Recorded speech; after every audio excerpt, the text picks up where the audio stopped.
We often describe these really intense, painful, like cycles that we get in marriage as the dam. And we build this dam over time, and it doesn't allow what we call the river to flow, whether that's a river within our own body or just freedom and flowing within our relationship and how we're operating with each other. And we know that we're going into the new year, and so many of us are reflecting on this last year. And we want to talk about today, before we even reach that dam, sometimes we need to clean out the debris. We need to get in there and tidy some things up before we really tackle the big issue of that dam. So that's where we're headed today. We're going to talk about cleaning this debris as we head into the new year. Welcome to the Connection Codes podcast. This is the podcast where we break open our emotions that take us from being disconnected to connected in our relationships and in ourselves. I am your host, Tara Wages, and joining me is marriage and family therapist, clinical sexologist, Dr. Glenn Hill, and his incredible wife, Phyllis Hill. Together, they have founded the Connection Codes, which is the guide to human connection. And we're so glad you're here. Yes. Hello, world. Hi, friends. In talking about this, getting the debris out of the river, we have koi ponds on our property, and one of them has a river that flows into the other river. Actually, both of them have rivers, but one is not working at all. And when the leaves started falling, we had to consistently get those leaves out of the river so that everything would flow well. And it was such an analogy that was like literal, something we every day was noticing. And in a session with a couple, we realized that they really were responding well to the idea of getting the debris out of the river instead of just going for, let's get the dam, like let's get some dynamite and blow up the dam. And I think that sometimes you are always talking about slicing it thinner, slowing it down. The ooh helps us slow down with each other. And sometimes we just need to look at our life in little pieces instead of the grand. Like couples will come in and go, my marriage is just a disaster. Well, that's a really big picture. How can we break it down to the smaller things? I love the analogy, the visual of a river and how sometimes it gets actual trash. We have lots of rivers around us here in Tennessee. And there's times that it's a plastic bag that got caught. And then other stuff gets caught on that plastic bag. Sometimes it's a bunch of sticks that, or a log that comes in. So when you imagine our own lives and the relationships, it's like, yeah, I do see this. And I think it always starts personal. Like that at least helps me. If I look at my own personal journey and I think of my life in the idea of a river, and I'm like, okay, what right now is the debris? What's holding me back? Where am I getting stuck? Like, do I have grocery bags? That idea of that's just plain old trash. Like sticks and logs seems like a little more natural to the flow of a river. But just actual trash really drives me crazy when I see that in a river. And so I look at my life and I go, what is in there that's just really trash that I just need to get rid of? I need to clean out. I need to deal with that in my personal journey. Because often when we have stuff in our personal river, our personal journey, like the trash, it affects the relationships all around me. Absolutely. My closest relationships. And I think that sometimes it's like, oh man, I get so caught up in you and how much you're annoying me looking at the partner instead of going, well, let me look first and go, what's happening with me? What is happening with me? And it's interesting. We had a conversation with a group of people just this week at a dinner, and one of them was saying that she loves to read. But I know that's been a real journey for me, that I have to declutter stuff in my mind so that I actually can read. Yeah. And I want to. And I got off social media on May 1st for the purpose of being able to slow down my nervous system so that I could actually read a book again. Yeah. And I think that this is a pretty hot topic, how people would rather watch TikTok because it's fast and you get that dopamine hit really fast. Where a book, it's like, oh my word, I got to slow down. Right. I got to hold it. I got to look at it. I got to read it. And we know it's good for us. Yeah. Many of us have grown up knowing that, been told that forever. And yet something is blocking that. Yeah. Yeah. I do. I love that y'all have always used the analogy of the dam. That's something that we've talked about several times on this podcast, and we really talk intensively about it in our foundations course. And when you think about a dam, it is the gathering of sticks over time. A dam isn't typically built within a day unless there's a lot of sticks in one day that are taking place. Like that is possible for sure, but it's been there. It's established. And so often I know that we have a podcast. We have a few about it. I know we do episode 38, but there's one where y'all talk about last year you were in the car and something came up from years and years ago, and that was a dam that needed to break.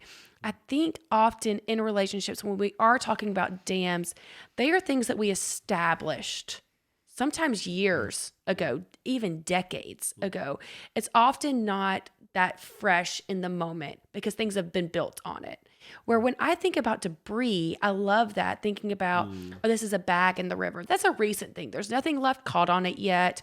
And so when we are thinking about cleaning the debris versus breaking the dam, that's us looking at the most recent future or the recent past of what have I added into my life this last year, in these last few months that feel like they're weighing me down and that are cluttering my brain space. And cleaning those things out first as we go into this next year, I think is just a beautiful way to look at it. Yeah, and I'm not fussing at you here, but I'm going to be wrong. I just always want to speak on behalf of the individual because when you were first talking, you said things that we have built. Okay. People don't build the dams; the dams get built. It's semantics, but I just want to make sure people know. We know you're not doing this on purpose. Nobody's that dumb. Nobody intentionally damages themselves. So it's not that you're doing it on purpose, but this is what has happened for you. And to be able to look at it, externalize it and go, okay, so what has happened for me here? What are the things where I'm getting dammed up, where it's blocking me, the debris, the little things? And there are certainly big dams that need to burst. You referenced the one in the car for us last year. That was a big dam that burst, and it was terrifying and beautiful all at the same time. But for so many of us, it's not necessarily, and I think all of us have the large dams, but a lot of times it is the little debris that is just cluttered.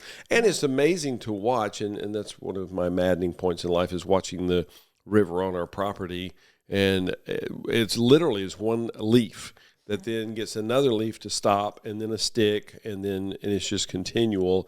And before you know it, the upper pond is overflowing, and the water is leaking out, which the water comes from the lower pond because it just cycles around. And all of a sudden we have a big catastrophe here. And it all started literally with one leaf and then grew and grew. And I think that's what happens for us. I feel one small wounding from Phyllis, and I'm like, oh, that's no big deal. I'll just let that slide. Well, yes, I believe in grace and being kind and patient and gentle. I still need to process through that one little pain point with her, not as an accusation, not as an indictment, just to go, oh, babe, I felt some pain when you did that. I'm not blaming you. I'm not indicting you. I'm not accusing you, but I just felt some pain. And then that dam never even gets started. The debris is just gone continuously, which is how we're hardwired from birth. If you watch a 12-month-old and 18-month-old, they convey instantly. Having these two new grandboys, they're just really good. They let you know. We never sit around and wonder, well, I wonder how Malachi's doing. We already knew because he told us. We didn't even have to use the 3 phrases with him. Hey, buddy, what's happening? What are we missing? We already knew. He never hesitates to let us know what's happening for him. Yeah. Yeah. One of the things that y'all say about dams when they're breaking is that hold on for dear life. Because that's right. When the dam bursts, it's this massive flood and it can be extremely painful to go through. And so we often recommend whenever you realize that there's a dam in your relationship to reach out for help and to reach out, whether it's your therapist, Dr. Glenn and Phyllis, like to get help processing that dam. And so when I think about debris, I think about picking up the bag in the river. My hand's still going to get a little dirty. Yeah. It's still not going to feel oh, this is an amazing experience. I may get a little wet from that bag, but it's still that process. That's way less painful to tackle it in that moment that you feel that first pain, that first hurt, versus letting it build and build over time to where you are holding on for dear life. Yeah, I love that analogy. Well, and it's interesting because I think, at least in my experience in my own life, when a dam breaks, I wasn't planning it. Absolutely. I didn't schedule it. It almost came out of nowhere. We had a dam break this year on January 31st into February 1st. And I wasn't planning it. I didn't know it was that morning. I didn't wake up thinking today a dam is going to burst. Right. And I'm so thankful that it did. Like, as in, we had probably several weeks worth of conversation over that one. And it was like, wow, I have had fear of rejection all of our married life. And Glenn was able, once we got the dam, like sometimes I think when a dam bursts, we always say, hold on for dear life. So I think Glenn was holding on for dear life, but he was really confused because I wasn't clear, because I wasn't even sure what was happening with me. And so I think that's where it's like, yeah, you hold on for dear life because you got to find out what's happening for the other person. Like, but I would say it took me, I feel like a couple of days to completely understand what all that was about. And so that's where I think the holding on for dear life for the other is give time. It will become clear. And then it's almost like that rush of water that you just described. It'll eventually be calm. Right. And it's like, you're not trying to just rebuild the dam as fast as you can. Oh, we're not going to talk about this to put it all back together. Right. You actually want the river to flow. But yeah, it can be painful. And I think those are bigger. And I think those are unplanned and unexpected. Yeah. When you are cleaning debris out of your river, you can actually plan that. Totally. When you feel that dam coming, to reach out for help. Yeah. Oh, That's yeah. what I agree. Absolutely. You can't plan it. You don't know that it's going Yeah. to come, but you'll know when it hits. Oh, yeah. You had someone this week say, I need an emergency session. Right. Yeah. And that happens a lot when like this is bigger than a small thing. And Yeah. at that point, reach for help. Yes. Yeah. And that's very much, I would say, I can't remember how many people we talked to in February about it all. Right. And it just was huge. Like, but it was, there was a lot of joy in it, pain, but a lot of joy of just, wow, I didn't even know I was stuck there. I didn't know I had built a dam. Yeah. And so the idea of it bursting and having just a river that was flowing again was incredible. And we've referenced it many times. Yeah. And it's been a great conversation anytime that we've gone back and reflected on it. Yeah, and I want to emphasize that in that specific situation, there were things about that were unfair to Glenn. Mm-hmm. That's fine. Yeah. We're long-term. You know, we're sticking together. We're teammates. We're partners. So will it be unfair to me for whatever, 10 minutes or an hour or a day or a couple of days? Maybe. That's fine. She's worth it.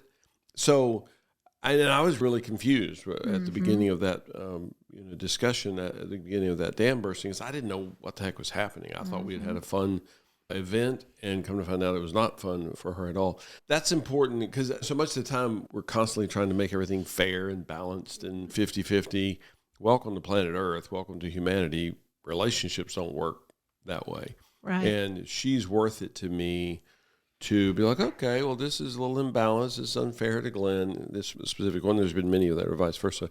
But we'll just hang on for a bit, and it'll all settle down here shortly. But it does take that dam bursting. Again, I love that imagery because it's like, how chaotic is that when a dam bursts? That's an intense scenario, but it will soon be called a river, and then the river of emotions is just flowing. And it feels intense when it happens. Oh, yeah. And so that's why, you will know when it's happening.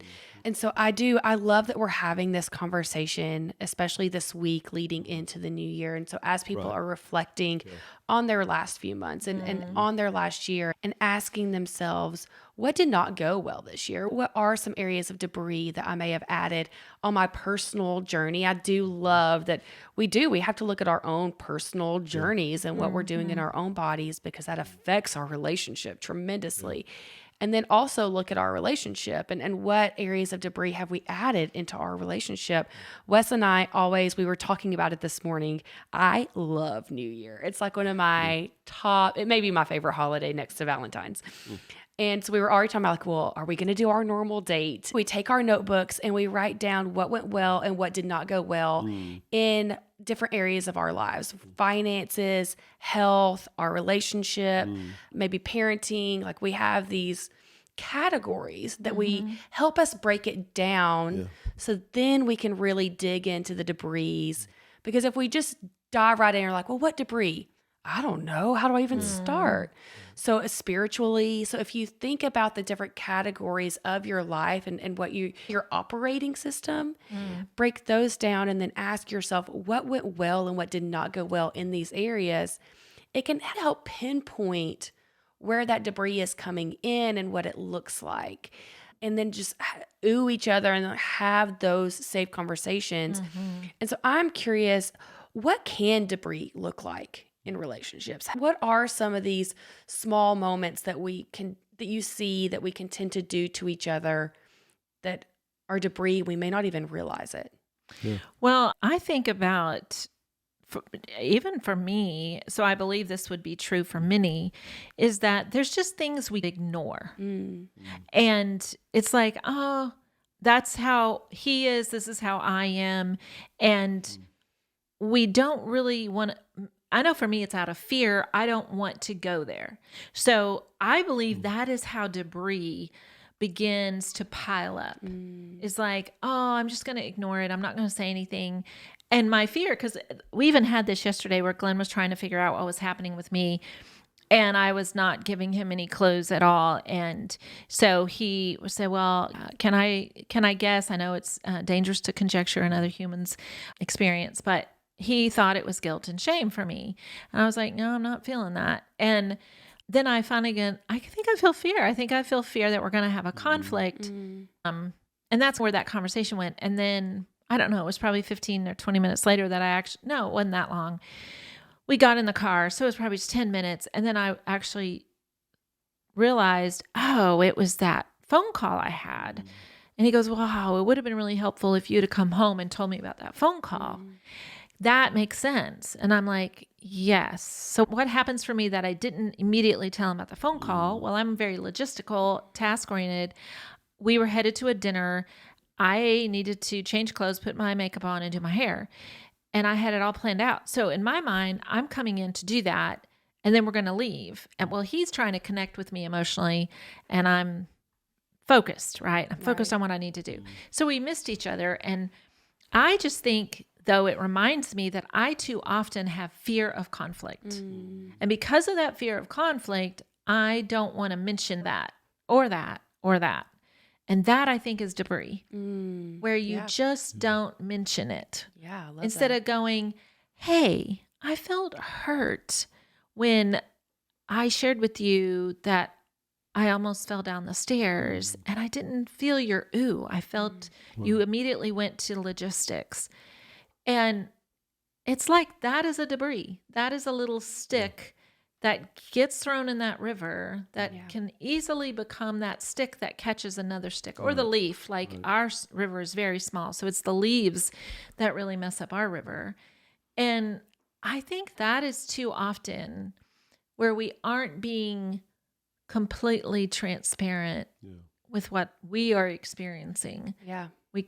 I know for me, I tend to hold those kinds of things inside. And maybe that is just me. Like, I don't know, for you, it might be a very different experience because you commentate your life. So you're always talking. Yeah. But I know for most people, that is certainly the case, that, and a tremendous amount of therapy, counseling, teaching is that you are just supposed to absorb, shrug it off, ignore. whatever, be gracious. We even have cool things to say. Oh, just be gracious, be filled with grace. And that's not true. And I'm not talking about being resentful of Phyllis. I'm not talking about being mean to her. But for me to be able to say to her in that moment, I felt some pain there. I'm not blaming her. Was she involved? Maybe. Did she contribute to it? Possibly. I don't know. I don't even care. What I do know is I felt pain. And if I don't process through that pain, and you think about, and I always give the analogy of a splinter. You get a splinter under your fingernail. What percentage of your body is that? It's a tiny percentage of your body. But we would not say to you, oh, Tira, come on. That's 0.00 whatever, 1% of your body. Ignore it. No. You're supposed to react. You're supposed to, you do feel pain and you're supposed to do something about it immediately. Well, the brain doesn't distinguish physical pain from emotional pain. So whenever I feel a pain over this thing, whatever the thing is, I'm supposed to deal with it in that moment. Again, I'm not talking about being mean to Phyllis. I'm not talking about resenting her. I'm just literally to be able to say to her, I felt some pain in that, regardless of the size of it. I want to reemphasize what you just said in case we have some new listeners that have not gone through our foundations course or material. Our brain does not distinguish physical pain from emotional pain. And debris is a type of emotional pain. And your brain is processing it the same way you would physical pain. And that was such a massive revelation to me and to my relationship, and I'm sure to you, if once you really think about that. Y'all were at our house in 2021 at some point, and Wes was sharing that I was depressed, and he was like, I kept telling her, get help, get a therapist, we'll pay for it. And I remember you saying to him, dude, she was laying at the bottom of the stairs. Her legs were broken. How does she get her own help when her legs are broken? And that's what my brain was processing, the hurt that I was in, as if my legs were broken. Wow. And that is something that I just really want, especially our new listeners, to hear, that if you or your partner are experiencing these cuts from your life that you're experiencing and from your relationship, your brain is living that every single day, and those cuts add up. And just because they're not visible doesn't mean that they're not there. And so that is why we emphasize cleaning this debris out in the moment as quickly as you can. It actually helps put your brain back together. And it's like putting, I would say, more than a Band-Aid if you actually process it all the way through to the end. You've just applied medication to your brain and started the healing journey for it. One of the debris that I think about when we talk about this is loss of identity. And loss of identity, we share based on research, is the number one fundamental need. And so we do have these massive losses of identity that we experience with each other, but we also have these like almost micro moments of the walking in the door and not greeting, or not putting our phone down at the dinner table.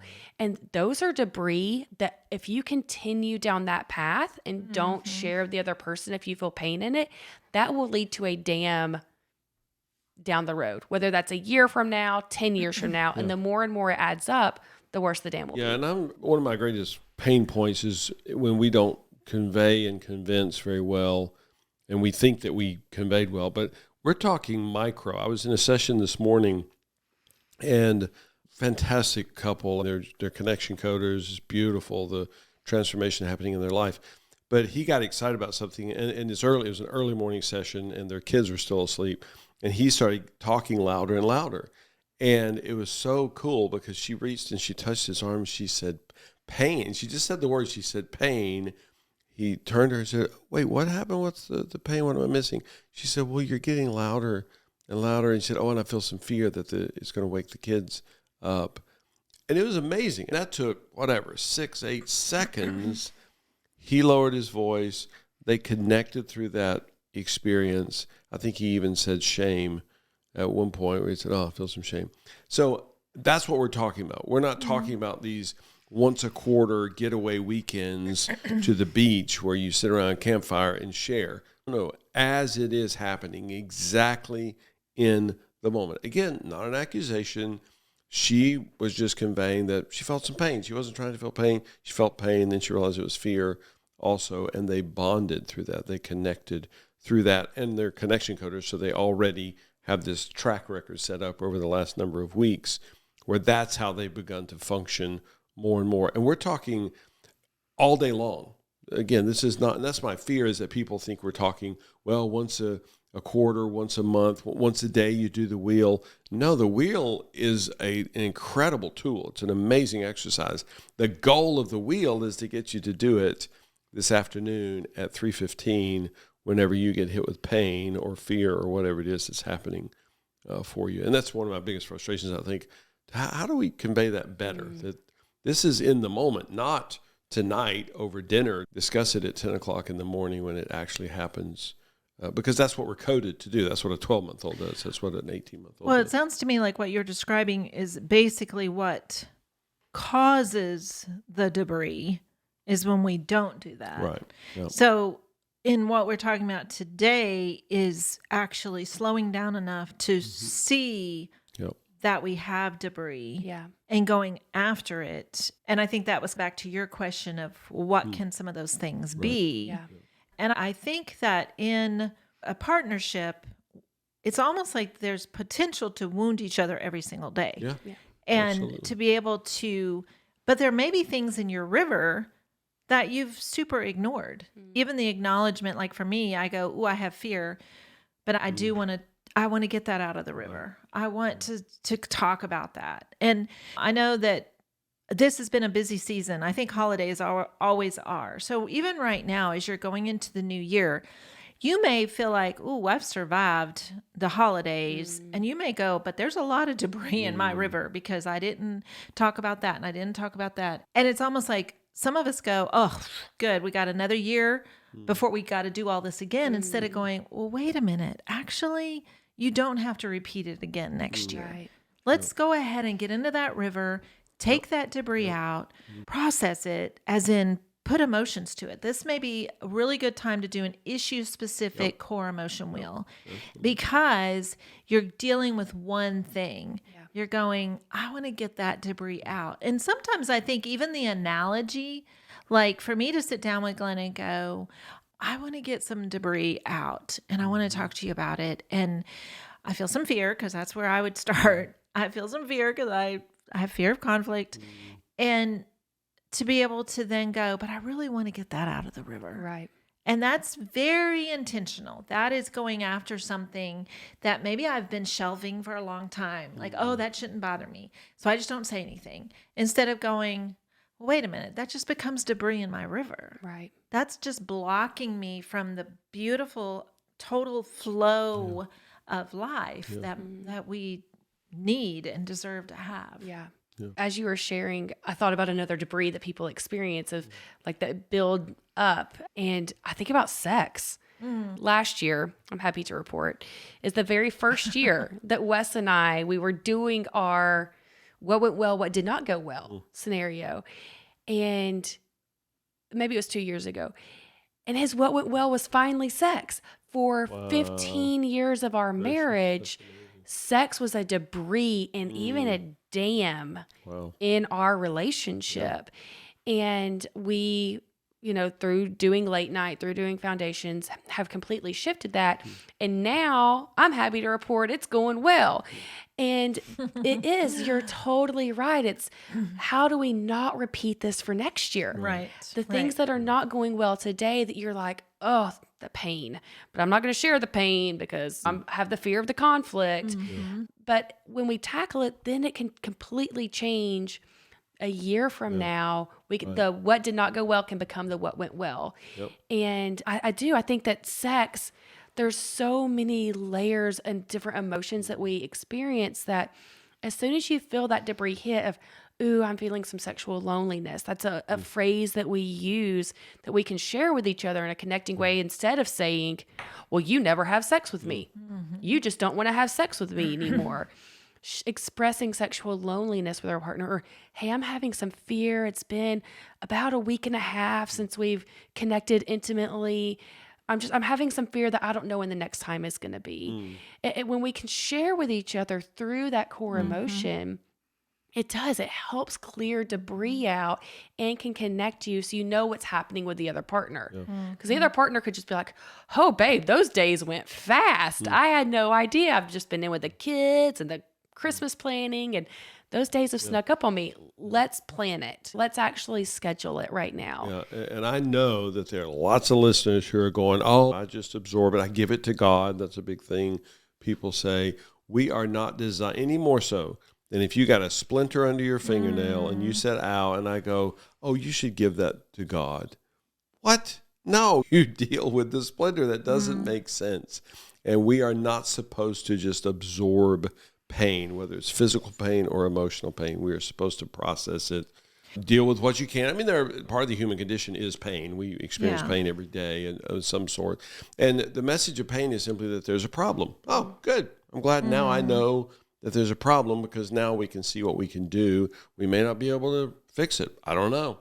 But at least we're aware and we can tune in to each other. I want to slow down, though, at that phrasing, give it to God. I don't want this to derail someone.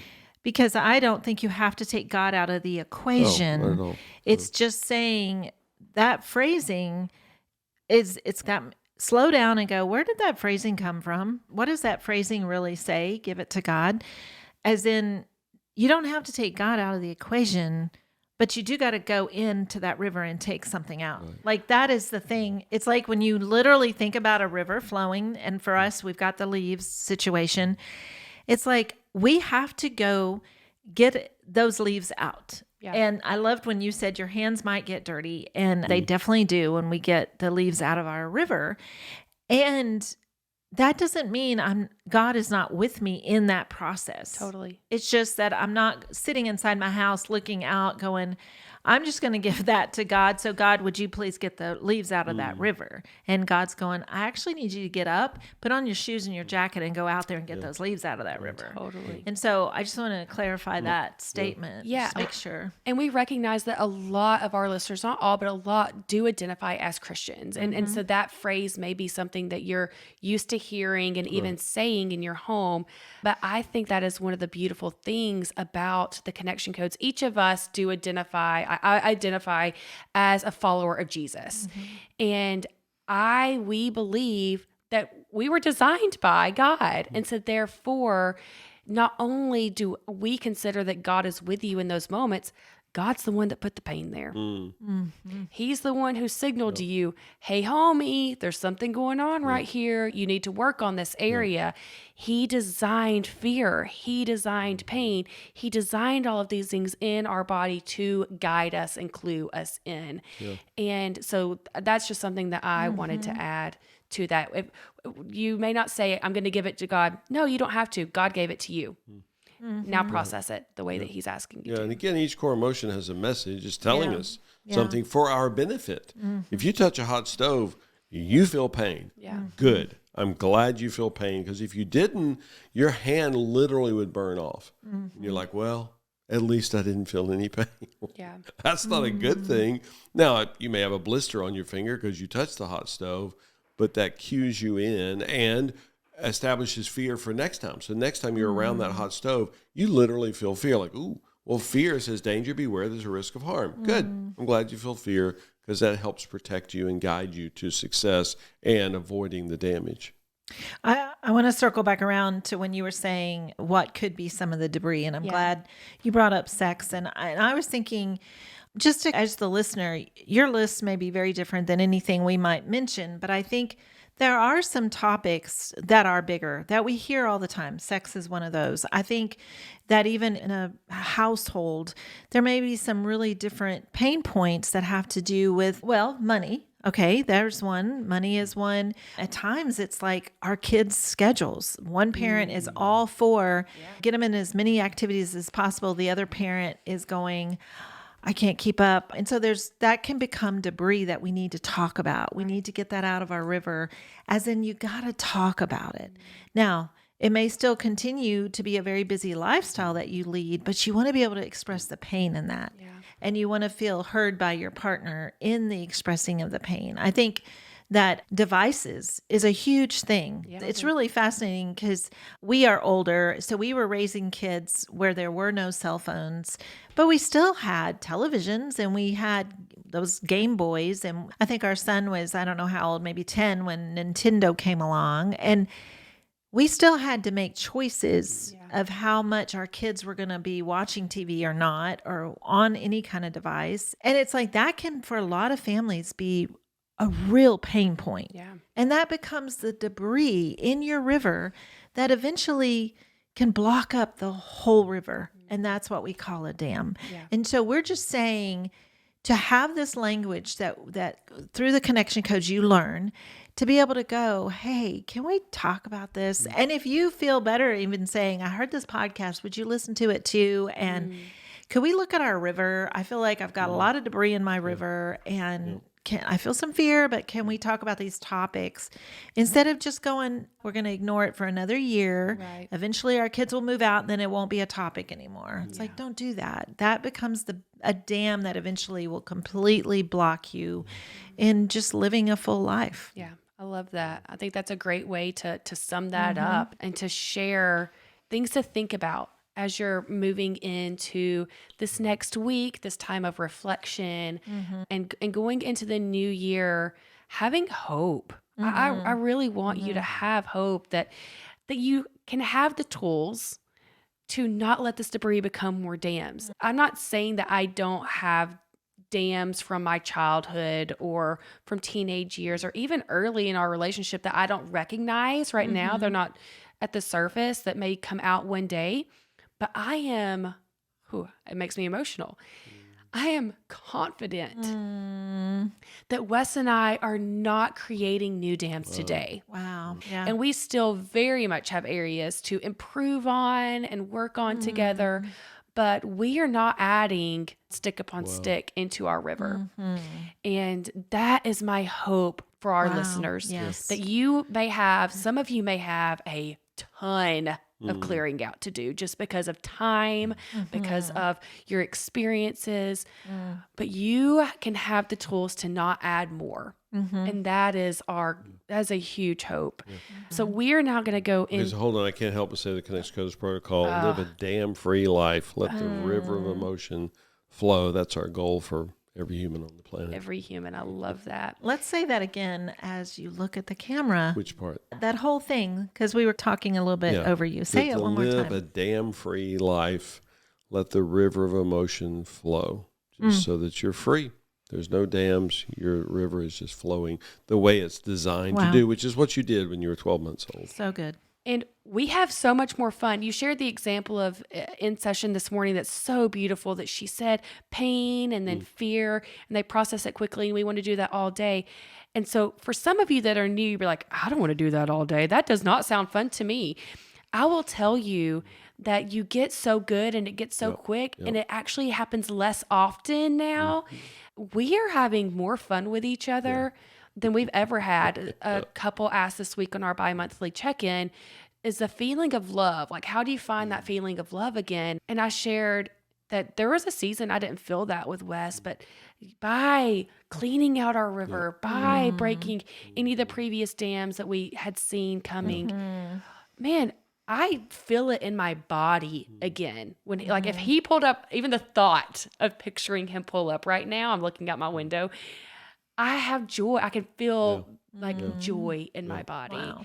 And we hope that for everyone. So now we are going to go into our core emotion wheel. And this is the 4-minute tool that Dr. Glenn and Phyllis created. They wanted to create a simple tool that actually connects with all 5 neural regions of your brain to help you process the 8 core emotions that your body experiences throughout the day.